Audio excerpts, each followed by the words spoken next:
happy spirit and note. So first, I would like to start with some logistics note. Please kindly keep your video on if you can, and also list your name or organization in your profile, and also kindly introduce yourself in the chat box using where you are joining from, your name and organization. And going forward next, we sincerely would like to apologize today for not having the simultaneous interpretation in different languages, but we will make sure to share the recording and the session note in languages more than English, and take a note of that to like do better in the future. And for the next, I would like to move on to kind of a little bit of context before I move into introducing and welcoming our moderator today. So IFIP has been involved in climate COP since a COP in Glasgow following the global climate finance plays, and then strongly advocating for the accessible funding and climate resources for Indigenous people, leading to building our work on advocacy for Indigenous peoples-led funds and Indigenous women's-led fund. So in last 2 years, IFIP has participated both in the UNFCCC COP28 and COP29, but at the same time, also in the biodiversity COP16, we did not participate, but we are supporting our members to participating in both of this COP. And our main objective is to advocating for within the Indigenous Peoples Organization movement and the philanthropic community. What does that mean for Indigenous people when we talk about the biodiversity and climate policies, how we can increase the better access of Indigenous peoples to dedicated, equitable climate financing or resources attributed to both biodiversity and climate finance, because we know the Indigenous knowledge and practices are key in taking climate action, but at the same time, the climate finance need remains largely unmet. And especially last year with adoption of the key outcomes in COP16 and COP29, with new climate finance goal and adoption of Article 8J. And while we move towards to the COP30 in Brazil, I think it's important for all us to come together and kind of access what does it mean for us, for Indigenous peoples organizations, for local communities whose climate finance or needs are largely unmet. How can we also bridge the silos of these processes? So this will be some of the key topics we'll be looking at into, and we have been organizing some of the events by bringing together both the philanthropic community and Indigenous peoples organizations since starting from the pre-COP event and during the COP event, doing side events. So this we will be continuing this and building up this momentum as we move forward. And without further ado, I would like to welcome and introduce our moderator. We are very honored to have Jessica Brown joining us as moderator today. Welcome, Jessica. Jessica is the Executive Director of New England Biolabs Foundation, and it's a private foundation whose mission is to foster stewardship on landscapes and seascapes in diverse regions. She is also the past co-chair of the board of IFIP, and she has an extensive experience with community-based conservation locally, and having worked in countries of the Caribbean, Mesoamerica, Indian, South America, Africa, and other. And so she currently serves on the board of Terra Lingua and Groundswell International and co-chairs the Global Conservation Program of the Biodiversity Funders Group. Welcome, Jessica, and the floor is yours. Thank you. Thank you so much, Alina, and welcome everyone. It's so wonderful to see so many familiar faces on the screen, and friends and colleagues who have joined us today, and to know of the interest in this topic. So, we're here because this webinar is concerned with global agreements aimed at addressing two of the most pressing challenges of our time: climate change and the loss of biodiversity. And while these crises are interlinked, even today, the global convenings that address them take place in isolation from each other. And these convenings are based on agreements that go way back. As all of you know, the Convention on biological diversity goes back to 1992 when it emerged from the Rio Earth Summit, where it was first signed by leaders of 150 countries. And important, I think, and meaningful to flag up the more recent framework coming out of the CBD, the Kunming-Montreal Global Biodiversity Framework, which was agreed to in 2022 by 188 nations and is an overarching global framework. Setting out a bold agenda to reverse the decline of nature by urgently reducing biodiversity loss, restoring ecosystems, and protecting indigenous rights. And then, of course, the UNFCCC, or the United Nations Framework Convention on Climate Change, which entered into force in 1994 and has been ratified by 198 countries. So 2024 was a big year. There were two COPs, or conferences of the parties, the climate COP, as mentioned, in COP29 in Baku, and the biodiversity COP in Cali. And with these two COPs having taken place within months of each other, we can all agree that it was a big year, a pivotal year for international policymaking. And there were decisions made at each of these COPs that have major implications for Indigenous peoples in terms of inclusion and decision making, as well as access to funding and other resources. And that's our focus today. We have an excellent panel of speakers. They are Lucy Mulenki, who's Vice President of FEMI, which is the International Indigenous Women's Forum. Eileen Marina Cunningham of the Indigenous Peoples, who is Indigenous Peoples Focal Point for the UNFCCC. Lakpa Nori Sherpa, Environment Program Coordinator at the Asia Indigenous Peoples Pact. Erica Miller, Head of Climate for WINGS. Kate Landon, Executive Director of the Ban Ki-moon Foundation. So in a moment, I'm going to invite them to introduce themselves briefly. But in the meantime, a reminder to refer to the chat. Their bios will be posted as each person speaks, so you can see more detail there. And after the introductions, we'll proceed through a few rounds of questions. And please do be sure you're muted at this point as we're listening, so we don't interrupt the speakers. So let me start with you, Lucy. If you could please introduce yourself and tell us briefly why being at COP16 and/or COP29, if I recall correctly, you were both. Why was that important for the work you do? So we'll start with you, and I'll ask each of the speakers to address that question. You'll each have 2 minutes. Over to you, Lucy. Thank you very much, and hello, everyone. Best wishes for 2025.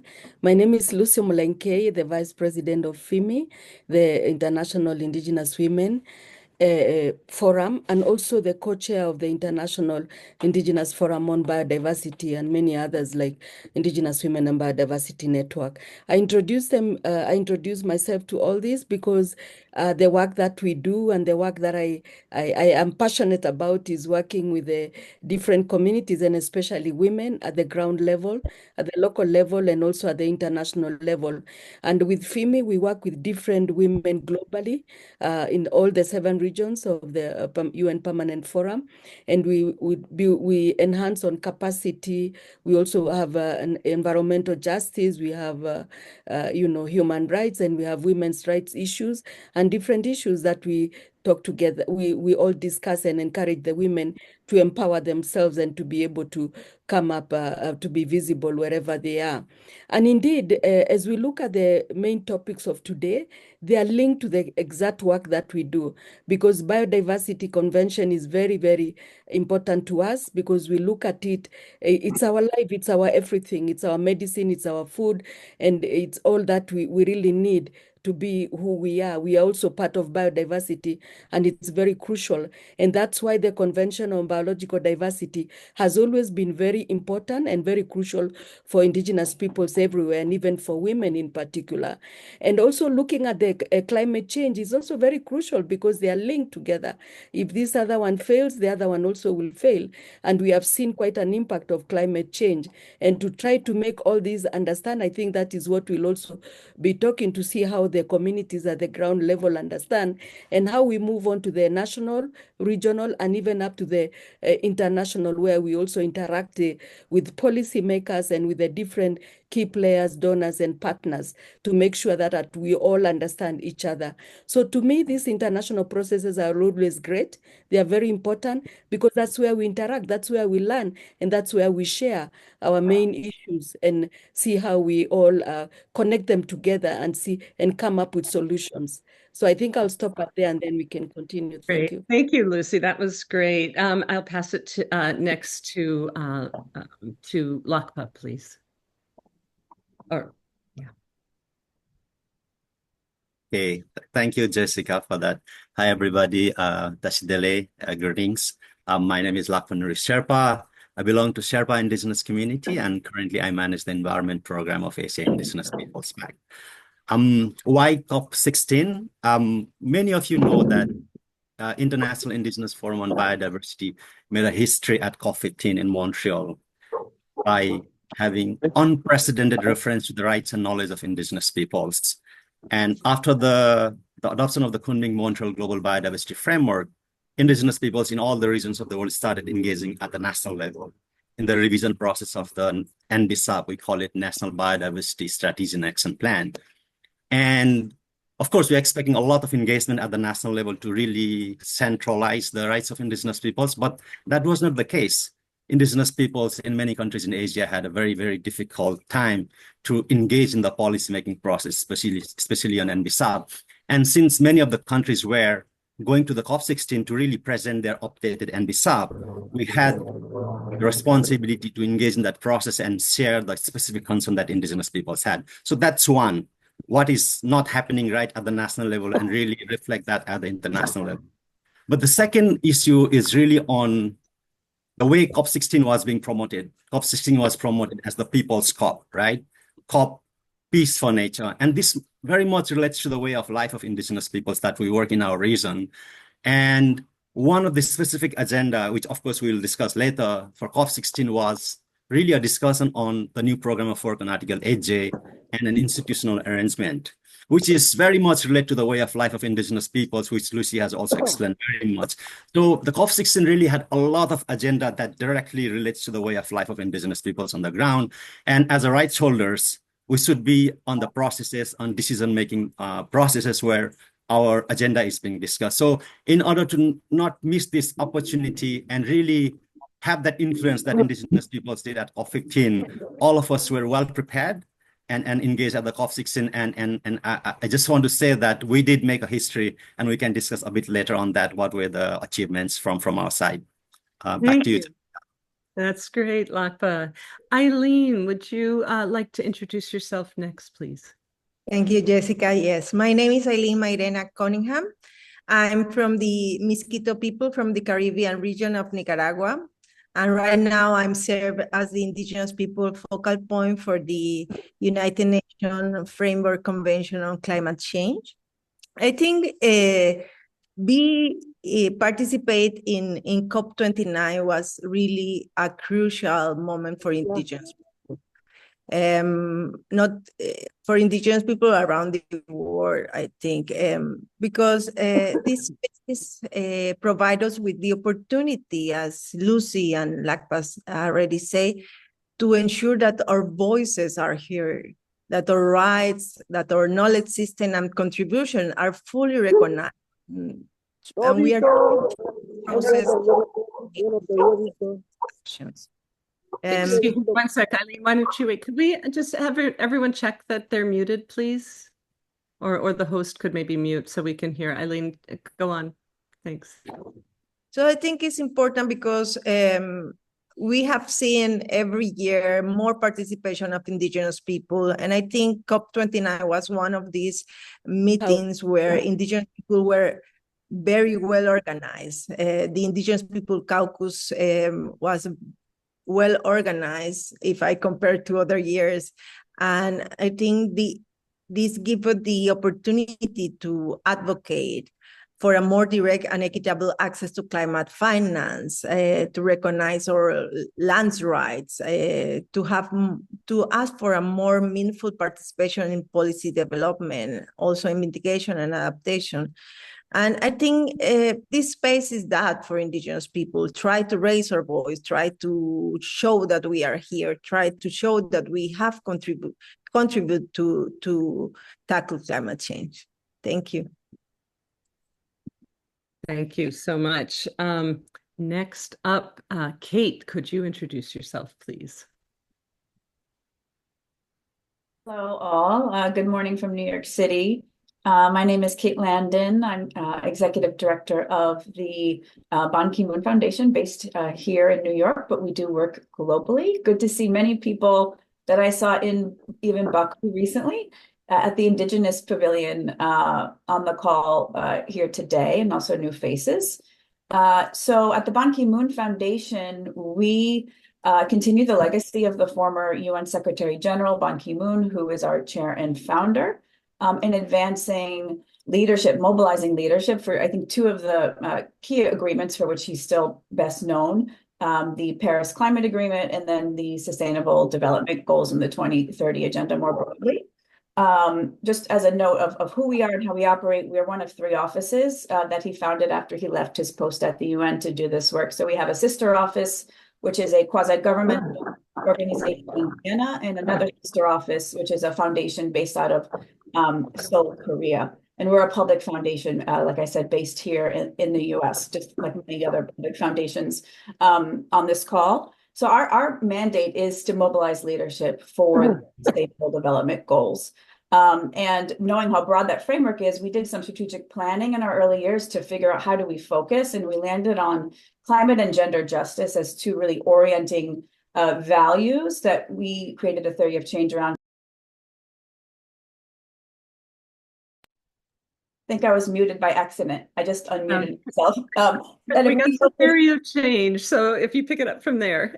The theory of change, that how do we make sense of the breadth of the SDGs? And we decided to focus on climate and gender justice intentionally, with the idea that if we put all of our efforts, focused with those 2 lenses in mind, we will see ripple effects on all the other SDGs.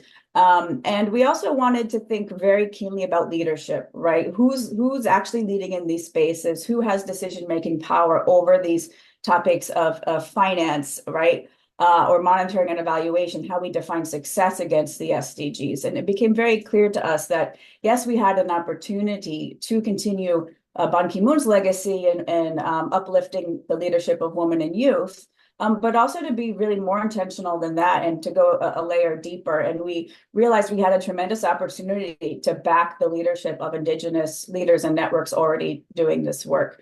And so we sort of brought this lens to all areas of our work, including our education and advocacy work, to mobilize finance in the private sector, in private philanthropy, and within government and ODA sources of funding, to think about how we can help use our convening power and platform to activate the leadership of Indigenous communities in these global decision-making spaces, and use our convening platform to bring them into spaces with us when we get invited, and also to figure out how we can center their leadership, their messages, their advocacy platforms in ways that they might not find themselves yet at the center. They might still be, unfortunately, at the margins.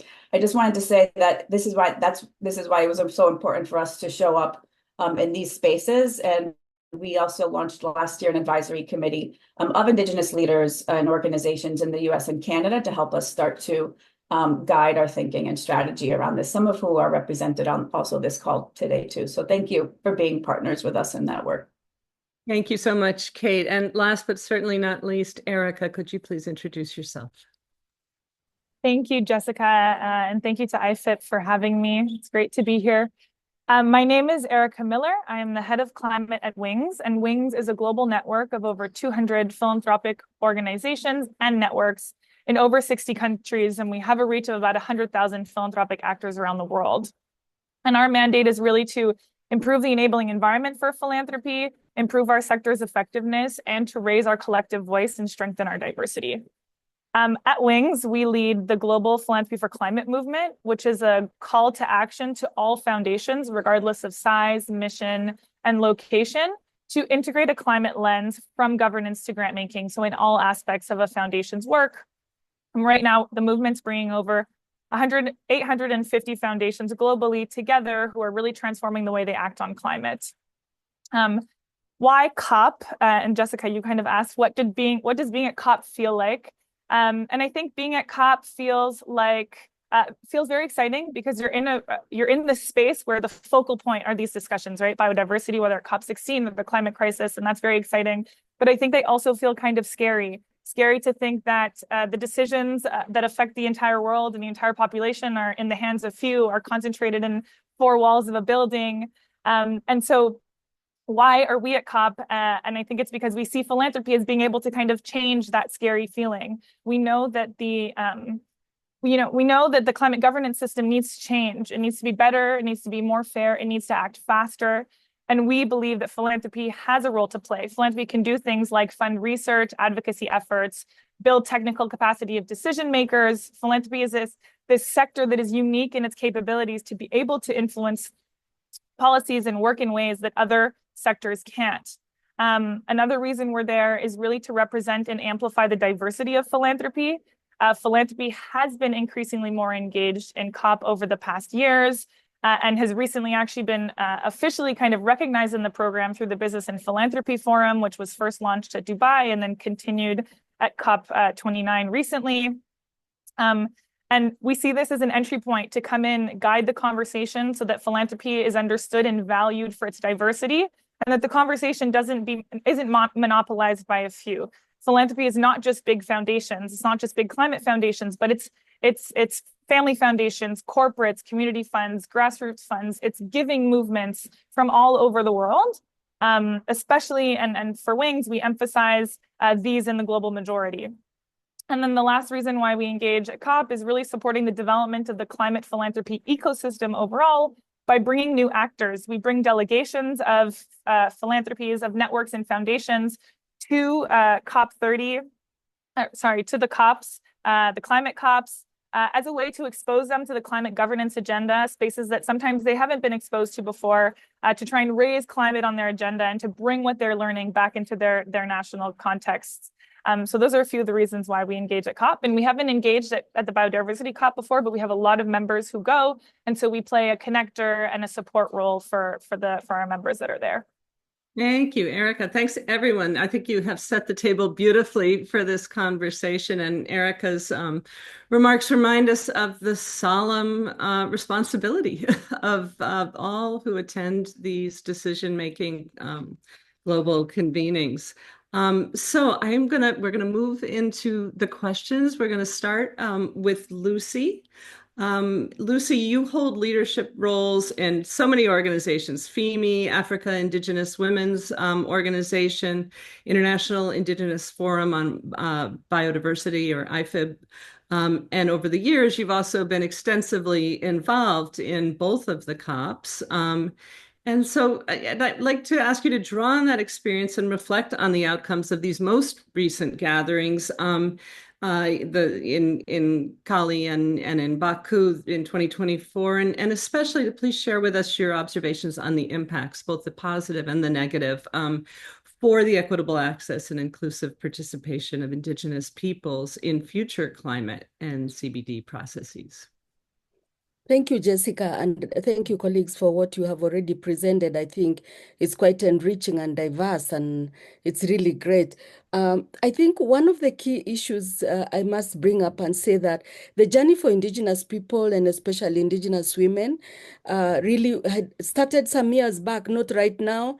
And for us to continue participating in the Conference of Parties is very, very crucial and very important. For example, for the COP16 in Cali, we actually started our work as early as August to have a conference, because LACPA had already talked about COP15, which the global Kunming-Montreal global framework, which came out with a good outcome of 23 targets. And it was our role for all of us to make sure that we join hands and make sure we have the implementation of the framework. And now what we did ourselves also as Indigenous women, and also joining other colleagues and as a family of international Indigenous peoples on biodiversity, we decided to focus also on issues of traditional knowledge to see how we can have a roadmap to COP16.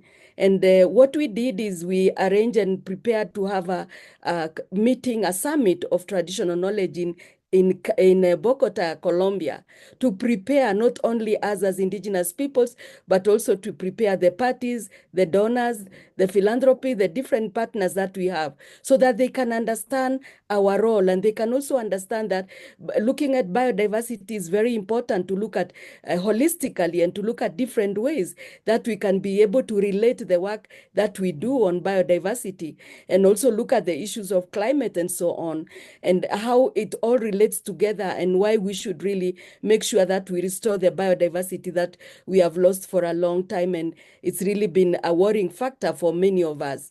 And the summit was very successful. We did it and we were prepared, and we had an agenda because we wanted that when we go to COP16, our agenda was to make sure also that what was already recommended, to have a subsidiary body for Article 8J and related provision, will be a success. Because for a long time we have, as a way we've been discussing different issues, and most of Indigenous people issues have been discussed under the Article 8J and related provisions. And that was the working group. And now we wanted to go a bit higher to make sure that we have a home within the convention, that we can continue discussing different issues of our own, and also working very closely with the governments and the donors and everyone, so that at least everyone can be able to play a role.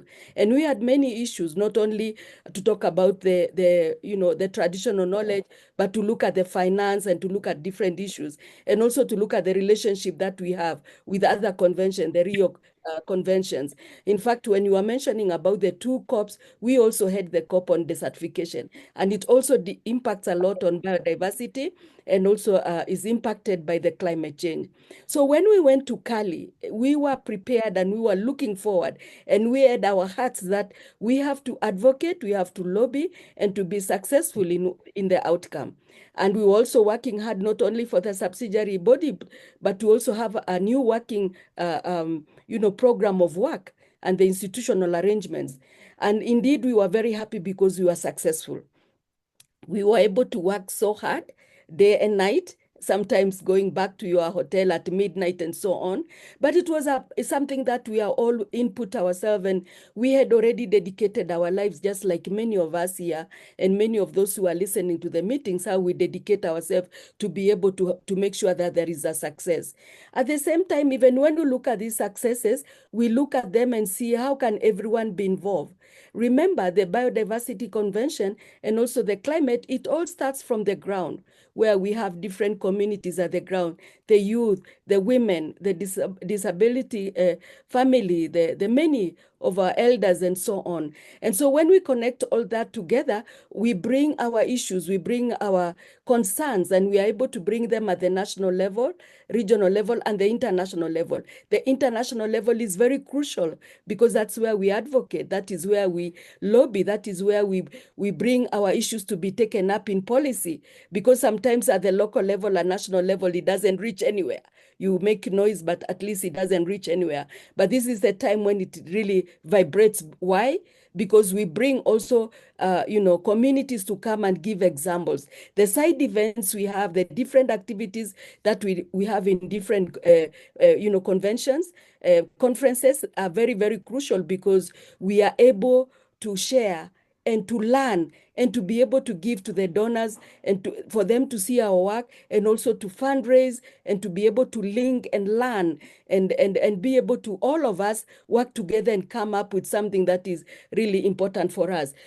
For climate change, I think it's also very crucial, and we really link. And for FIMI, we also, plus our own other organizations in the region, we are always happy to bring like what Erica has said, we bring women from the rural completely. Let them come and speak for themselves. They come and bring those examples inside events. They come and learn, and they sit around the table, and we all share from the different regions, and we also make friends, and we also learn how we can reach out to philanthropists to fundraise and so on. So there are very many crucial issues that are always very important, and it's always important to make sure that we all are able to participate together, work together, and help each other, because your strength could be also my strength, and your challenges could also help in terms of trying to also facilitate for us to go ahead and also have more power as we go on.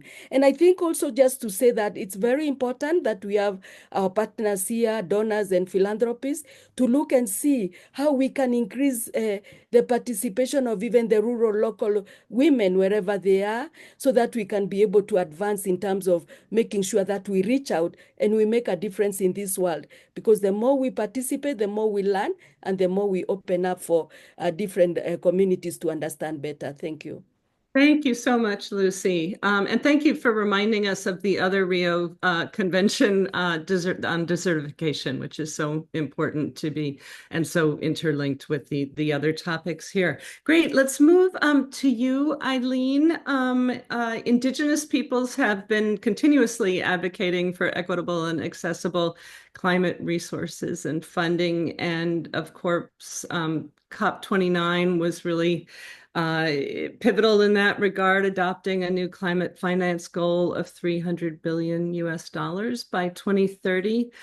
So I'd like to ask you what that means for Indigenous peoples, and what are the challenges to making sure that these massive funding commitments respond to, and when I say massive, they're also not big enough. So let's acknowledge that. But anyway, these massive funding commitments respond to the climate finance needs of Indigenous peoples, and how can Indigenous peoples strengthen their demands to ensure that these funds address their priorities? So there's a question of access, and there's also a question of how is that funding framed, and what are the priorities? Thank you, Jessica. Yes, I was smiling about that word, massive. And I think, first of all, that the adoption of this new climate finance goal that is $300 billion annually by 2030, it's really fall drastically short of the real needs to address climate crisis. And most of the discussion before and during COP29 was that it's necessary around trillions US dollars. So 300 billion is really, people were not happy with this. And for Indigenous people, also this represent a lack of opportunity.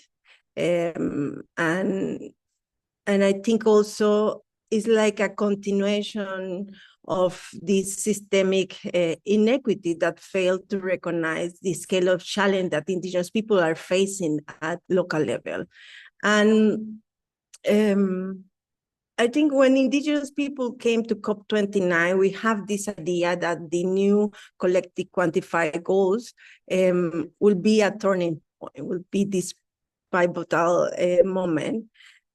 Because we were pushing for the recognition of our right to self-determination, to our rights to our lands and territories, and also the integration of Indigenous people's system knowledge in all this climate action. And what we have at the end is vague language on the agreement that exclude Indigenous people from the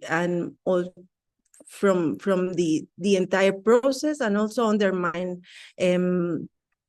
our contribution, and also undermine our rights and the action that we are already playing in combating climate change. And I think so we were waiting for a more strong commitment from the state parties, and we have this $300 billion that sound great, but as I already say, what we need is trillions. And I think one of the big challenges that we have right now is not only that this amount is not enough for all the climate climate action that are needed at global level. Imagine if countries in the Caribbean are asking for $4 trillion US, and we only have $300 billion, and this is only one region.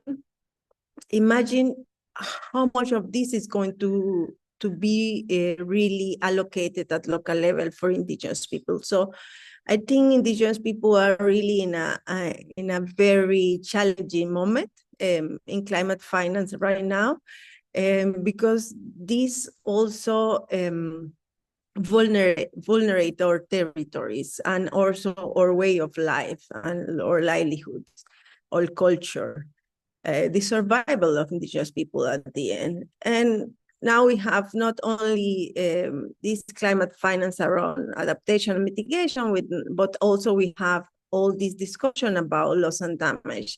And the commitment in loss and damage are really low also. So I think we are in a very, very delicate moment for this.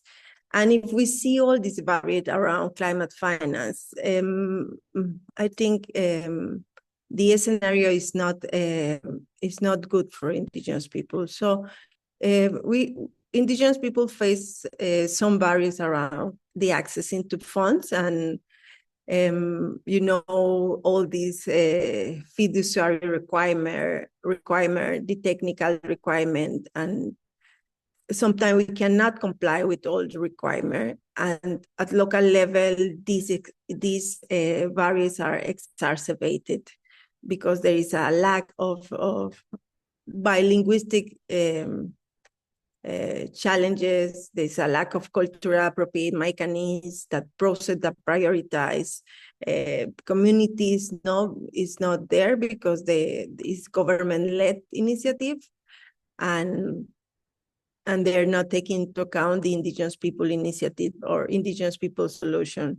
Also, I think the other challenge that we are facing is most of the decisions still are top-down decision-making process. And this way of design project are excluding indigenous people for the governance and decision-making of these actions. And of course, this is going to perpetuate this cycle where projects are imposed from others, and indigenous people have to accept this. And one of the things I was thinking after COP29 is all this discussion on NCQG and his implementation is really reflect a colonialist mindset, where those that are controlling the funds are dictating the global climate agenda. And these are ignoring the historical responsibility of climate crisis, and denies all these action and contribution of indigenous people to shape the solution, no? So I think there is still a lot of challenges, but what we have seen in the indigenous people community in our land or territories is when indigenous people face challenge, we are not stay there without movement. We look for option, we look for way forward to move around this. So I think indigenous people, we are going to maintain, strengthen our demands around climate finance to participate in the process. And one of the important issues that we want to push and we want to maintain working is about direct and equitable access to funds. And I think there are some work that are already done in place in some funds, where indigenous people are pushing for funding mechanisms that prioritize the direct access for indigenous people with simplified process and cultural appropriate system, where the intermediary sometimes are necessary, but also it's important to think in intermediation of quality, where that can also be led by indigenous people organizations that are operating with full accountability for the communities. And I think that's important. We are always thinking about the accountability for the funders, for the contributor, but it's also necessary to think around the accountability to the communities. That is lacking in all this climate finance architecture. And also, I think it's important to recognize the indigenous people knowledge system and rights. Those are integral for effective climate solution and must be integrated in all the climate finance strategies. I think that's really important, and we're going to keep pushing for this. And also that climate finance have to have this strong position around indigenous rights, including the right to the lands, the right to the territories, the self-determination as a right of indigenous people. And this should be non-negotiable in the funding framework. And also the participation in all levels. The participation must be meaningful. I don't want to cut you off, Eileen, but I think we're at time, and you've raised so many points. And I don't know if you've just frozen, but thank you so much. I think we may need to move on to Lakpa. Oh boy. Oh dear. Okay. Is my internet a little wobbly, or do you hear me okay? Now I hear you. Sorry, it's my internet. Okay, Eileen, I'm so sorry to interrupt. I think we have to move on, but you raised really important points about climate finance generally, but I think observations that are relevant to conservation finance in all kinds of spaces, whether public funding or private philanthropy. So thank you. I'm going to now move to Lakpa. And you can hear me okay, yeah? Great. Okay. So Lakpa, we're going to now move into that question of silos. I think I raised it briefly in my remarks, how these two conventions operate in isolation from each other. And you've got a lot of experience in having engaged in both the CBD and UNFCCC COP processes over so many years. And you lead one of the largest networks of Indigenous peoples working on climate and environment. So based on that experience, what do you think can be done to bridge the gap between these increasingly siloed worlds? And because, of course, as we mentioned earlier, climate and biodiversity crises are completely interlinked, and Indigenous movements are extensively involved in both processes. So I think some of this has started to come out in some of the other remarks too, the linkages that are being made by Indigenous movements who are, and peoples who are participating in the COPs. What do you think are some of the best practices to learn from each other? And how can we work together in collaboration to ensure dedicated, equitable, and directly accessible funding for Indigenous peoples? Some of the points that, building on the points that Eileen just made. Thank you, Lakpa. Thank you, Jessica, for that questions, and just to acknowledge Lucy's and Eileen contributions. And I think from both of their sharing, it highlights the importance of the collective work that Indigenous peoples must continue to advance at different levels to achieve the self-determined priorities of Indigenous peoples, right? Because that's what is lacking at different levels. Okay, now on the context of the climate change conventions and biodiversity conventions, what I remember, personal experiences, I think it should be around 2015 or even before that. I remember me raising in one of the meetings that climate crisis is human rights crisis, and it's also the crisis of rights of Indigenous peoples. And I can remember there are parties reacting to that point, saying that, no, climate change is just environmental matters. We should not discuss human rights issues, right?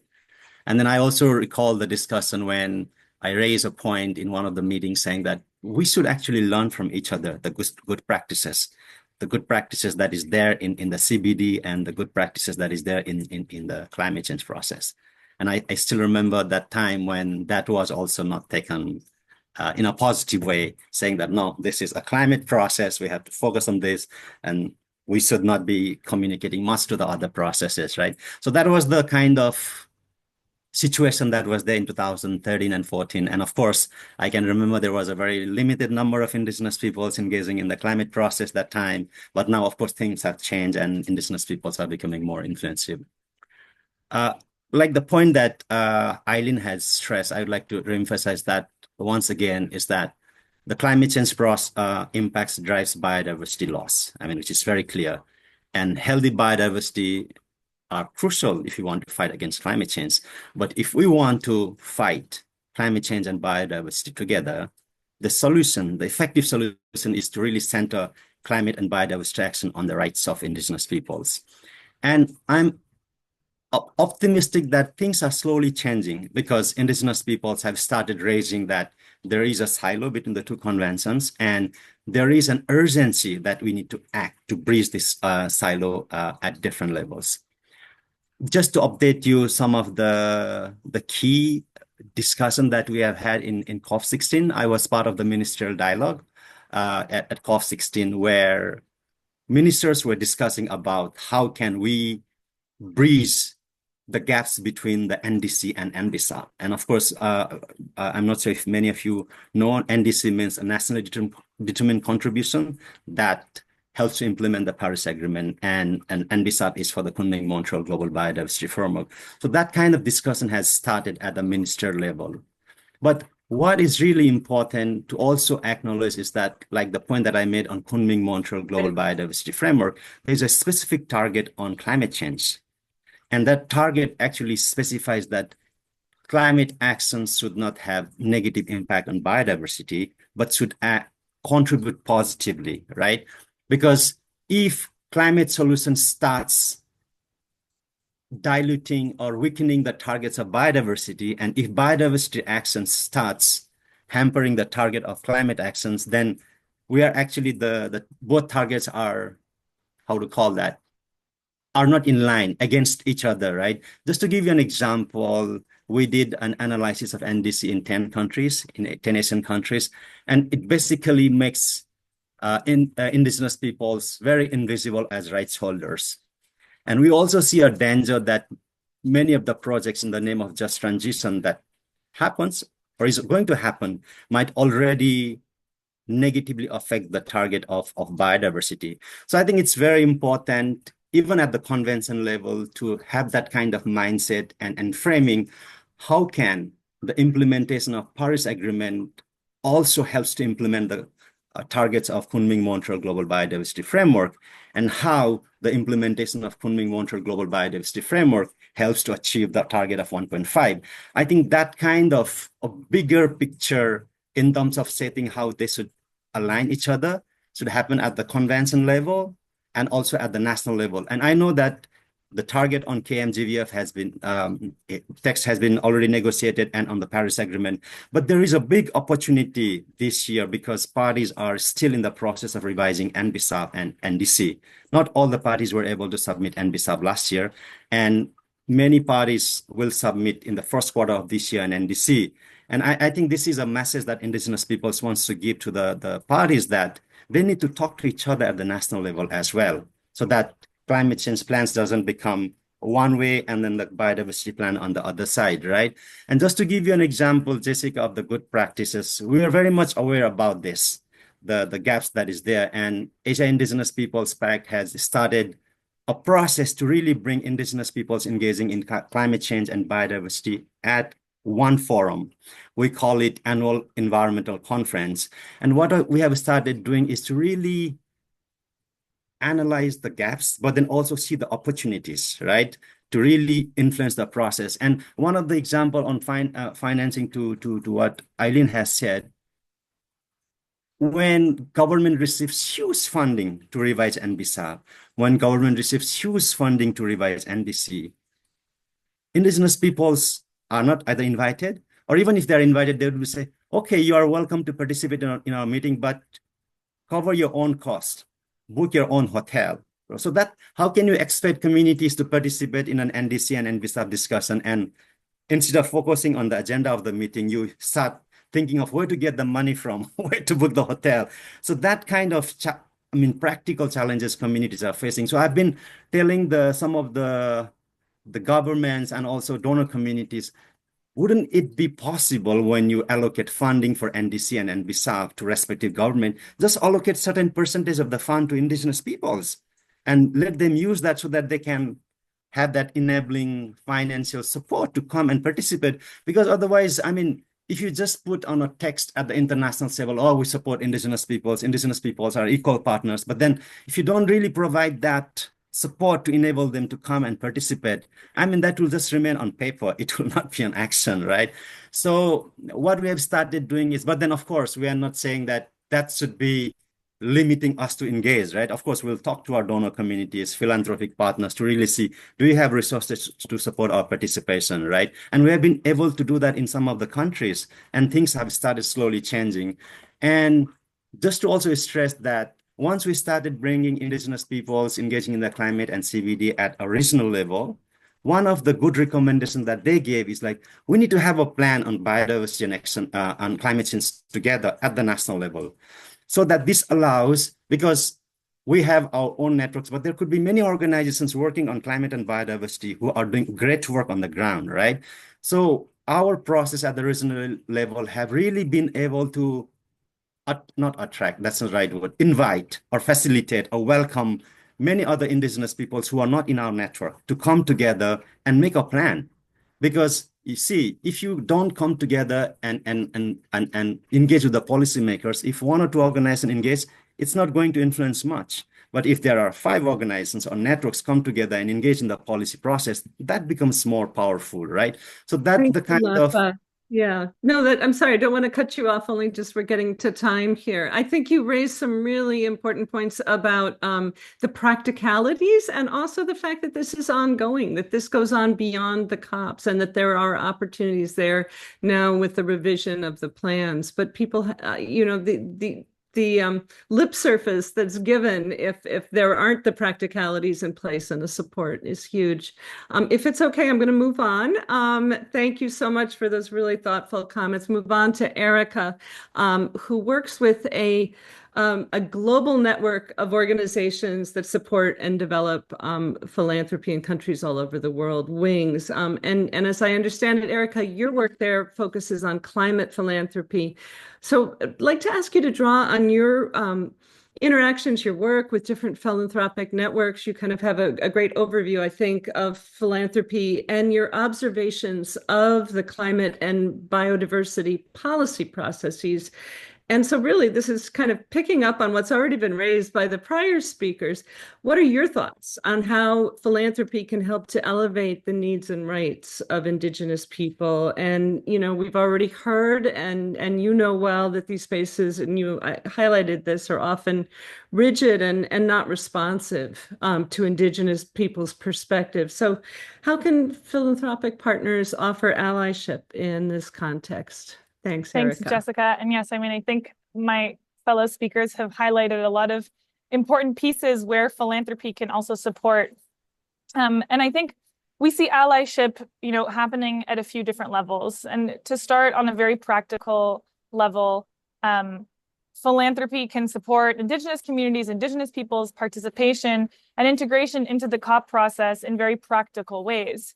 For example, Lakpa, you mentioned this, but financially supporting the participation of Indigenous government representatives, organizations, Indigenous activists at COP, both financially, but also with badges, right? Philanthropies have access. So how can they, that's a very practical way to support participation.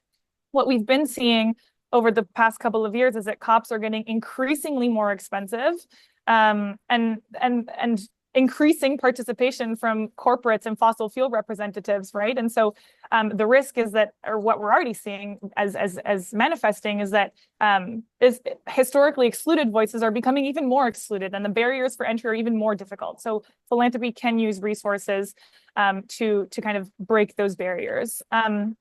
Another practical way is, again, the access to exclusive spaces that philanthropies are connected to. We know that some philanthropies are asked to support on agenda setting. You know, we saw the Climate and Health Day in Dubai, and there was involvement of philanthropies on the agenda setting there. And so how can those philanthropies who have access use that access to bring in and to expand the group so that more representatives from Indigenous communities can be part of those spaces and set those agendas? Another example is philanthropies committing their own time and their own resources to access certain benefits. And an example that I like here is, you know, we talked about the accreditation process for things like the GCF and how complicated it is, how there's a language barrier, there's a translation barrier that becomes very difficult in terms of the words that are used, the technicalities. And philanthropy have time and resources and maybe more of that kind of technical capacity to become accredited to these organizations as a vehicle to channel more funds. So, you know, if that's a way, I think of Fundación Avina, who is an accredited organization to the GCF, and they did this as a very political stance. It was a political movement for them to be able to say, we can be accredited, but the reason is to just get funds out as quickly as we can to those who really need them, including Indigenous communities at the forefront of the work that they do. And then, I mean, even from the beginning of the setting up of those funds, the ways that philanthropy can then bring communities, Indigenous peoples into those discussions from the get-go. So that's kind of very practical in terms of the COP process. I think a second piece on allyship is really about the sectoral transformation that philanthropy needs to undertake to be stronger allies. The sector does need to learn from different cultures of giving, including Indigenous ones, Indigenous ways of giving, to reinvent itself. An IFIP report recently showed that 0.6% of global giving is going to Indigenous peoples, and only a very small fraction of that, I think it's 0.3%, went directly to Indigenous-led organizations. And what this is saying is that there's a clear misunderstanding of what it means to partner, build relationships with, and invest in and fund in Indigenous people and Indigenous movements at large. And so philanthropies do need to work and reconsider what it means to hold those relationships, understanding the best ways to ensure that funding does go to truly locally Indigenous-led activities by investing in those funds. And addressing those inherent power imbalances that exist in philanthropy. And so I think for me, that third level becomes more to an ecosystemic actions that philanthropy need to take in terms of contributing to building and strengthening the ecosystem that exists for Indigenous-led philanthropy, right? It's not just about funding more Indigenous-led work, though that is extremely important and we need to move more money, but strengthening the partnerships and ecosystems to grow Indigenous-led philanthropy, to inform philanthropy transformation conversations with Indigenous values and approaches. And so this is where the locally led development agenda and practices come in as crucial, right? Local philanthropies can be stronger partners and need to be stronger partners for Indigenous communities, really strengthening the ecosystem itself so that locally held resources are supporting directly the Indigenous-led philanthropy. Networks like IFIP, for example, who are building these ecosystems, supporting those becomes really, really crucial. And one last thing that I'll say is that we at Wings, working with our members over the past year on a report that looks at the current state of philanthropy support ecosystems for social movements in Africa and Latin America and the Caribbean, including Indigenous and territorial funds and platforms. And we're looking at recommendations of how philanthropy can engage and support the growth of these movements, which I think we'll be really delighted to share those outcomes once the report is released shortly. I hope that speaks to kind of the allyship that we can see. Yeah, that's so great. Thanks so much, Erica. I'm so glad you flagged up Indigenous-led philanthropy and the ways in which that can address some of the problems with getting finance, both climate and biodiversity finance, to the people who are on the ground. And as many on this call know, IFIP has been involved. Sorry, my alarm keeps going off. For over a decade in advancing Indigenous-led philanthropy, and I think that this could be really a part of the way forward for IFIP's engagement in these COPs is how to bring the lessons from Indigenous-led philanthropy into the discussion. Okay, Kate, thank you for your patience. We will hear from you now, and we'll have less time because time has run a little ahead of us for the closing comments from speakers, but we will we'll do one final kind of lightning round with all of you to just hear your perspectives. So, Kate, you've attended both of the COPs this past year, and as you shared with us a little bit about what the Ban Ki-moon Foundation is involved in engaging existing and emerging leaders in climate policy. So, what's your perspective on what some of the most important outcomes of the COPs were for Indigenous peoples and rights generally, maybe for Indigenous women in particular? And after that, maybe you can lead off our lightning round with your thoughts on, a call to action as we look ahead to meetings, for example, COP30 in Belém. So, the way forward. And then I'll invite the other speakers to chime in on that front. So over to you, Kate. Thank you for your patience again. No problem. I'll probably start with the latter half, just because what we would agree about some of the more successful outcomes everybody has already shared. And so we fully support those thoughts and those recommendations about what also still needs to be done. I think, when we're thinking about our call to action for other folks in the philanthropy sector, part of that is just reframing for people in a very clear way to see the climate crisis as an injustice multiplier, right, across all fronts. So regardless of what social issue funders care about, I think in 2024, we have to create some new norms and imperatives that we must bring an analysis of climate to all of these issues. And that we cannot be effective as funders if, like, as was shared, if we care about climate, we say we care about climate, if we do not have an analysis and a centering of Indigenous rights and perspectives in that strategy. That needs to be a new norm of operation, I think, for climate funders moving forward, and to have a power analysis about this, and that acknowledge that if we are not centering Indigenous leadership and perspectives, and in fact, as funders, we are enabling, right, the systems that will keep the climate crisis going, right? So we can't claim both at the same time. So I would kick off in terms of calls to action for funders is, yes, put our money where our theory is on, bringing participation of leadership, of Indigenous leadership to these spaces. That it is getting more expensive, but we can fund those costs, but we can also fund the preparation period that it takes to get to these spaces, and the debrief, rest, relaxation moments that are needed to recoup our energy and debrief and plan and reflect. I'm exhausted from traveling to these spaces, right? And so I think about all the relative privilege and access I have based out of New York City, and as a funder. So so I think that's just something that I'm constantly reflecting on about. Yes, we need to be there, but we have to allow ourselves the grace at what it means to recover, right, and recharge.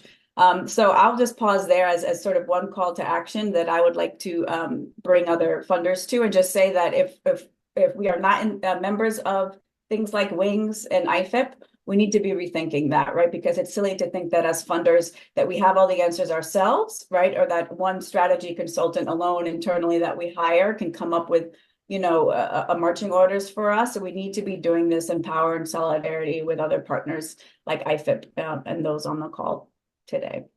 Yeah, thank you so much, Kate. I'm so glad you flagged up the importance of the space for just reflection and relaxation together, because these are exhausting processes and spaces. So great. Well, we'll just move into kind of, if I may ask the speakers, and Kate's already touched on it, kind of a lightning round of reflections and a call to action. We're preparing for COP30 in Belém. How can we collectively prepare and collaborate with philanthropic partners, Indigenous organizations, networks, and other close and strategic allies to ensure equitable access to global funds like climate, biodiversity, loss and damage funds, et cetera, for Indigenous peoples? Many of the things that have been flagged up, and as has also just been articulated by Kate, this is an injustice multiplier, all sorts of different groups, people with disabilities, youth, and elders in particular. So if you could very briefly each share a suggestion or two, and maybe I'll just move backward through the speakers. And we've heard from Kate. Erica, would you like to offer a comment on that, please? Yeah, thanks, Jessica. Well, I'm going to second what Kate said and also say that move to funders, it's move the money to where it's most needed and best used. And to us, that includes targeted investment in women, youth, Indigenous grassroots organizations in the Global South, and importantly, supporting Indigenous-led funds and philanthropies. Great, succinct. Thank you. So Lakpa, over to you. Thank you, Jessica.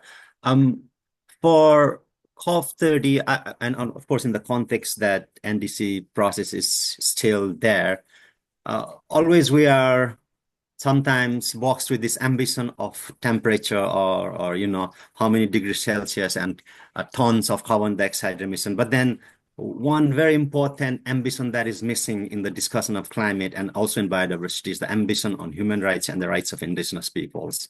And I think that is very, very important if we can emphasize that as our one of the call to actions, because the first global stock take on the Paris Agreement clearly shows that the ambition on human rights and indigenous people rights is very, very weak. And this is something all the sharing from the speakers has clearly said that. One of the things that I would like to highlight in the context of our region is really the leadership of indigenous women. And the COP being held in COP30 that will be held in Brazil, where there is a lot of forests, right? Huge forests. And I think indigenous women have that leadership role on the management of the forest. And we have a lot of stories from our region, and one of the priority would be really to bring many indigenous women as possible in our regional conference this year and really come out with some manifesto or declarations of indigenous women going forward to the COP30. And I think that is really something very important for our region. Thank you, Jessica. Thank you so much, Lakpa. Okay, Eileen. Yeah, thank you, Lakpa, for those points. And I think other point is train this inclusive partnership. It's important to build transparent, equitable partnership between indigenous people, organization, philanthropic actor, and other allies that we have to ensure that all these funded reach indigenous community in a more effective way and more sustainable way. The other thing I think we should prioritize for COP30 is also keep talking about direct access to funds for indigenous people that include a very strong participation in the governance of the funded. And the other thing, I think we keep saying we don't want to be beneficiaries anymore. We want to be co-decision maker. We want to be partnered in all this process. And I think it's important to see that here to COP, the roadmap should be include capacity strengthening and knowledge sharing between indigenous people, because they are a very good knowledge that indigenous people leader have, and the other is working more in accountability and building trust between the different actors in the climate negotiation. Thank you. Thank you. Finally, Lucy, you opened up the first round of questions. Can you close us off with your thoughts on a call to action as we look ahead to Belém? Yes, indeed. I want to support the colleagues here who have spoken. Eileen had done a very analysis about the resource mobilization, and it's similar to what we also been having in biodiversity. And as you all know, there is the biodiversity fund that is up now, and action. And I also saw some comments on the charts there, which also leads us to say that collective action is very important. And I think Erica, Kate, and also Lakpa have really come up with very strong recommendations, which I do myself, and I'd indicated that it's very important we see where we focus. And indeed, if I could also emphasize that it will be very important to see how we prepare for Belém, have as many women, rural women who are working in these particular areas, and to have a preparatory meeting, and let's have something that is concrete. We've been saying direct funding for indigenous peoples, as Elena said, but we also have to prove and enhance that capacity. So I really stand in solidarity with everyone with all the issues that have been said. And I think if we move that direction, we'll be making quite some difference. Thank you.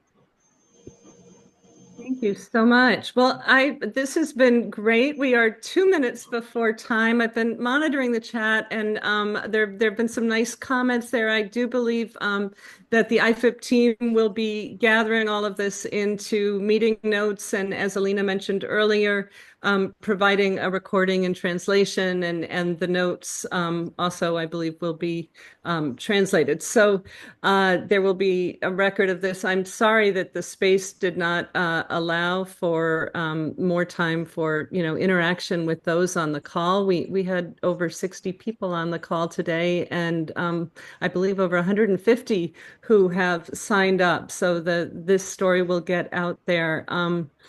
And before I turn it over to Alina to offer any final housekeeping or notes, I just want to extend my appreciation to the speakers. I think you have really reflected deeply on the importance of these gatherings, on the ways in which they have offered opportunity, and is also a very frank assessment in the ways in which they've not met yet the potential to engage and support Indigenous peoples in both issues related to climate and biodiversity.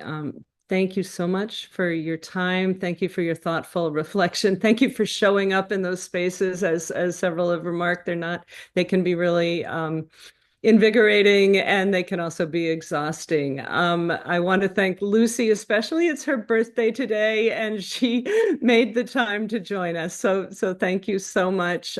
Thanks to all who joined this call, and let me pass it over to you, Alina, for any final words. Thank you. Thank you, Jessica, and everyone. I would like to invite Chanda Thapa, Director of Program, for the thank you note. Sorry. Since we are running out of time, so I won't be taking much time. Thank you so much, everyone, and Happy New Year 2025. Yes, really appreciate taking time to join this webinar today from different parts. I know, like, for some of you, it's too early, or some of you, it's like quite late, especially for Lakpa. I am sure like it's like 10, 11 p.m. in your like place. So really special thanks to Jessica for your wonderful moderation, and to all the panelists for sharing your thoughts and experience and knowledge. I think whoever are joining in this space, I think have found it very, very useful, as we have been engaging in these processes. It's very, very important for us to reflect collectively as Indigenous peoples, as funders communities who have been contributed towards this work. So IFIP has been creating this space for everyone together to reflect on, and then how we can build a collective strategy and plans to advocate for the direct and equitable resources, not only in climate finance, but across every, like areas, spectrum of spectrum. So yes, of course, 2024 has been like important for us in terms of those who have been engaging very deeply in both the climate and the biodiversity COP. And it has also given some milestones. But as the speakers were sharing, as we are experiencing, it has been experienced as people's space. But at the same time, it's also scary. I'm taking Erica's words, that it's also scary that these spaces are still being captured or like controlled by some of the like small group of people, which are like not really like supporting Indigenous people's agenda and in those spaces. So as we are reflecting the challenges, I think as we see, COP16 has really created a hope for us, but at the same time we also need to have more strategic interventions, collaborative spaces, and collaboration among both funders and Indigenous peoples to create a roadmap for us for the future collaboration. And the 3 billion climate finance commitment, as many of the funders communities are also contributing towards it, I think we also would like to invite the funders communities to have more conversation and dialogue towards it, and then how we can ensure a direct and equitable access to resources for Indigenous peoples being at the center of decision-making processes. So I think that's something will be a key, like conversation in the coming months as we will also be start preparing for the next COP in November or December. So I think one of the key advocacy that IFIP has been doing is the direct funding to Indigenous peoples in, like any areas, and also ensure transparency and accountability in climate finance, including other spaces. So that's something we will continue be advocating for, and we invite all the IFIP members and funders communities who have been part of this conversation to join hands and continue this conversation for robust collective strategy to build in the coming days. So before we close this session, I would like to also invite you to join us in Kenya. IFIP is hosting its global conference from 18 to 21st February in Naivasha, Kenya. So this is the first time IFIP is stepping in Kenya, and we have more than 150 registered members, IFIP members, funders, communities, and also Indigenous-led funds, Indigenous representatives from different parts of the world. So the registration, actually the early bird registration is still open until 21st February. So we would like to welcome you all in Kenya. And it's just a commitment from IFIP side that we'll continue this conversation in the coming days as well. And we look forward for similar kind of support and collaboration in the coming days as well. Thank you so much. The recorded session will be shared with all the group members. And yeah, have a good day, good evening, and good night to everyone. Thank you so much once again. And thank you to all IFIP team members for putting everything, like all your hard work to make this happen. So thank you. Thank you. Thank you so much. Thanks everyone for being here. Great to see you. Thank you. Bye-bye. Bye.